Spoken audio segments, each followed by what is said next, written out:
Welcome back to my channel. நான் உங்கள் விஜய்.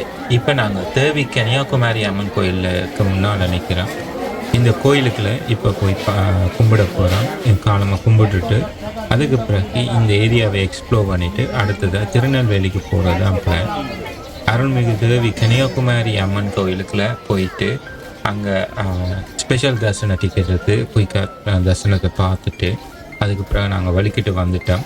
வந்தால் போல் இப்போ ரோட்டில் நடந்து கொண்டிருக்கோம். எவ்வளோ மக்கள் இந்த இடங்களில் சுற்றுலா பயணத்துக்காக வந்திருக்கிறேன். அடுத்ததாக இந்த மக்கள் என்னத்துக்காக டார்கெட் பண்ணி கொண்டிருக்கிறேன்னு சொல்லிட்டுன்னா விவேகானந்தர் மேட்டுக்கு போட்டில் போகிறதுக்காக. இந்த விவேகானந்தர் மேட்டுக்கு போட் வந்து 10 மணிக்கு தான் ஸ்டார்ட் ஆகும். அந்த 10 மணிக்கு ஸ்டார்ட் ஆகிறதுக்கு இப்போவே லைனில் நிற்கிறதுக்காக பல மக்கள் போய் கொண்டிருக்கிறேன். நான் என்ன செய்தேன் சொல்லிட்டேன்னா இந்த விவேகானந்தர் மேடம் மற்றது திருவள்ளுவர் சிலையையும் அந்த முனையில் போய் நின்று பார்க்கலாம். அதற்காக போய் கொண்டிருக்கேன். அதுக்கு போகிறதுக்கு முன்னால் இப்போ நாங்கள் ஒரு மீன் சந்தையை பார்க்குறோம். மீன் சந்தைன்னு சொன்னால் இப்போ ஃப்ரெஷ்ஷாக பிடிச்ச மீன்களை இவ்விடத்துல வச்சு மீனவர்கள் விற்கிறத பார்க்கத்தக்கதாக இருக்கும். அந்த இடத்த தாண்டி தான் போய் கொண்டிருக்கோம். நீங்கள் பார்க்க தெரியும் கிணக்க மோட்டர் சைக்கிளில் கிணக்க மக்கள் வந்து இந்த மீனை வாங்குறதுக்காக நிற்கினேன். சில பல மக்கள் கடல்லே இப்போ இறங்கி விளையாட தொடங்கிட்டுன்னு நீங்கள் தூரத்தில் பார்க்க தெரியுது.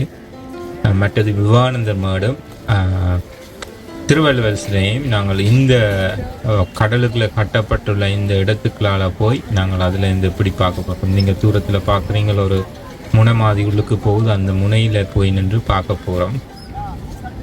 அந்த முனைன்னு நான் சொல்கிறது கன்னியாகுமரி பிலர் என்று சொல்லப்படுது. இங்கே இந்த பில்லரில் போய் நின்று நாங்கள் வியூ பார்க்கலாம். மற்றது இந்த கன்னியாகுமரியை பற்றி சில விடயங்களை இன்னும் உங்களோட பகிரலாம்னு நினைக்கிறேன். கன்னியாகுமரி இந்த இடம் கடல் மட்டத்தில் இருந்து 0 மீட்டர், அதாவது கடல் மட்டமும் கன்னியாகுமரி இந்த இடத்தின் மட்டமும் ஒரே அளவாக இருக்குது. 0 அடி உயரத்தில் தான் இருக்குது, அல்லது 0 மீட்டர் உயரத்தில் இருக்கும் என்று சொல்லலாம்.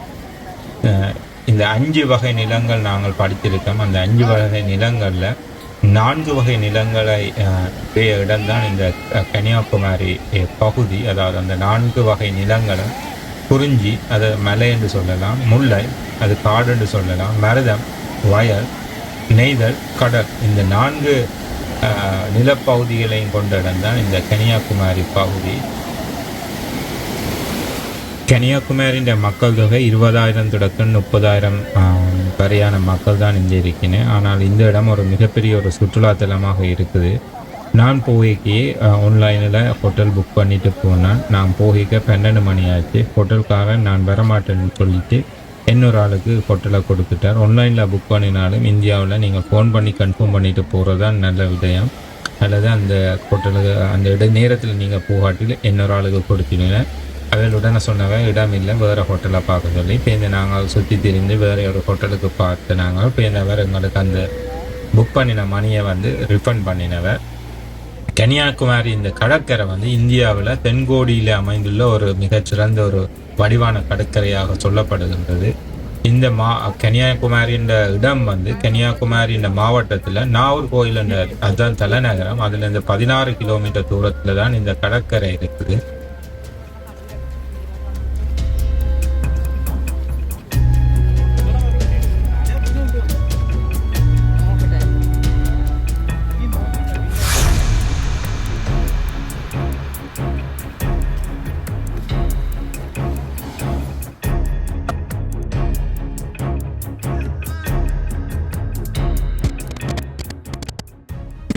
விவேகானந்தர் மேடு இந்த மேட்டுக்கு போறதுக்கு இங்க இருந்து தான் பெரி எடுக்க வேணும். தெரியுது, இங்க இந்த ஏரியாவில தான் பெரி எடுக்க வேணும். இப்ப காலமே 6:35. பெரி எடுக்கிறதுக்கு 10 மணி ஆகும். ஸோ பெரி எடுத்து அங்க போய் அங்க உள்ளதை பார்த்துட்டு போறதுக்கு டைம் எடுக்கும்னு நினைக்கிறேன்.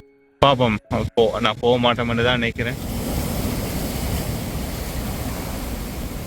இந்த சுற்றுலாத்தலமாக நீங்கள் பார்க்கத்தக்க இடங்கள் அம்மன் கோயில், மகாத்மா காந்தியின் மண்டபம், விவேகானந்தர் பாறை, காமராசர் மண்டபம், மற்றது திருவள்ளுவர் சிலை போன்றவைகள் இங்கே மிகப்பெரிய சுற்றுலா தலங்களாக இருக்குது.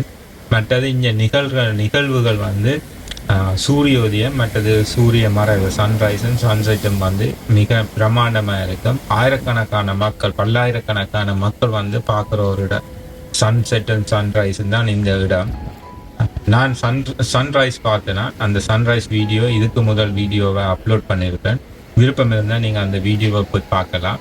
அந்த சன்ரைஸ் வந்து சன்ரைஸ் வந்து எனக்கு ஒரு அருமையான ஒரு நிகழ்வாகவும் இருந்தது. இப்போ நாங்கள் அந்த கன்னியாகுமரி பிழல்ல இருந்து வீடியோ எடுத்து கொண்டிருக்கோம்.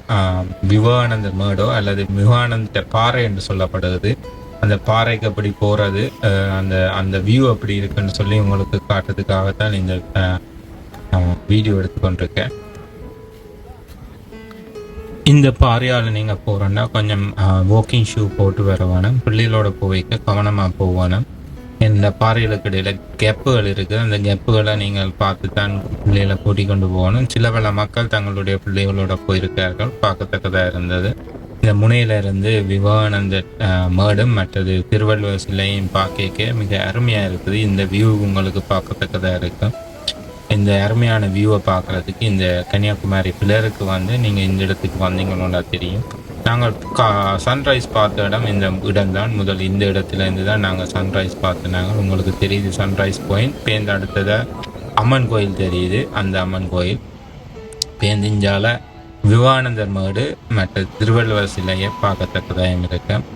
இந்த இடத்துல இருந்து கன நேரம் ஸ்பெண்ட் பண்ணுறதுக்காக இருக்க வேணும் மாதிரி இருக்கும். ஆனால் கொஞ்ச நேரத்தில் வெயில் அடிக்க தொடங்கினோன்னா வைக்க தொடங்கிடும். அதால் நாங்கள் போக வேண்டியதாக இருக்கும்.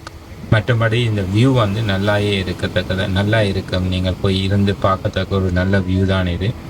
சன்ரைஸும் சன்செட்டும் இவ்விடத்தடியில் இருந்து பார்க்க நல்ல அருமையாக இருக்கும். அந்த நேரத்தில் வைக்க இருக்காது. ஸோ பார்க்க ஒரு நல்ல அருமையான ஒரு எக்ஸ்பீரியன்ஸ் உங்களுக்கு கிடைக்கும்.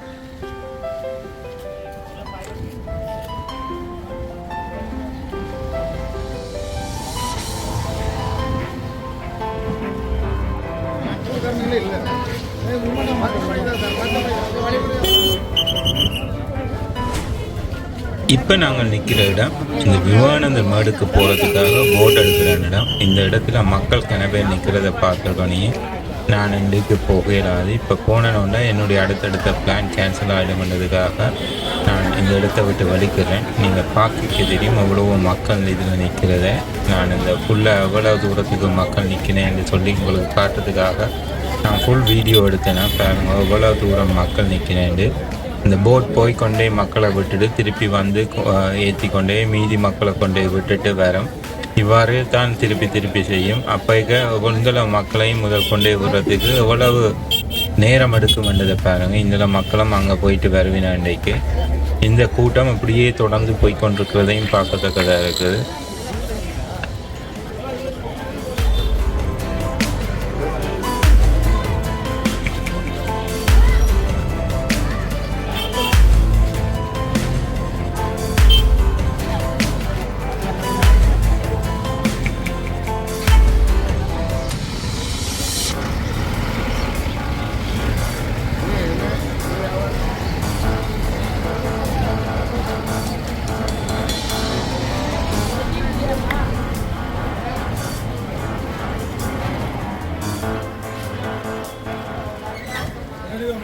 இந்த வீடியோட கண்டென்ட் உங்களுக்கு பிடிச்சிருந்தா இந்த வீடியோவை உங்களோட ஃப்ரெண்ட்ஸ் அண்ட் ஃபேமிலியோட ஷேர் பண்ணுங்க. இந்த சேனலை சப்ஸ்கிரைப் பண்ணுறதுக்கு கன்சிடர் பண்ணுங்க. உங்களோட கருத்துக்களை கமெண்டில் தெரிவிங்க. இப்போ நான் ஹோட்டலுக்கு போய் கொண்டிருக்கேன். ஹோட்டலுக்கு போயிட்டு நாகர்கோயிலில் சாப்பிட்டுட்டு இப்போ அப்படியே காரில் நேர திருநெல்வேலிக்கு போய் நெல்லியப்பர் கோயிலுக்கு போகிறது தான் பிளான். திருநெல்வேலிக்கு போகிற வழி நல்ல வடிவாக இருக்குமென்று டிரைவர் சொன்னவர். அதை நான் கவர் பண்ணி வீடியோ எடுக்குமென்று யோசித்து கொண்டு போய் கொண்டிருக்கேன். அடுத்த வீடியோவில் உங்களை சந்திக்கும் வரை உங்களிடமிருந்து விடைபெறுவது நான் உங்கள் வீடு. நன்றி.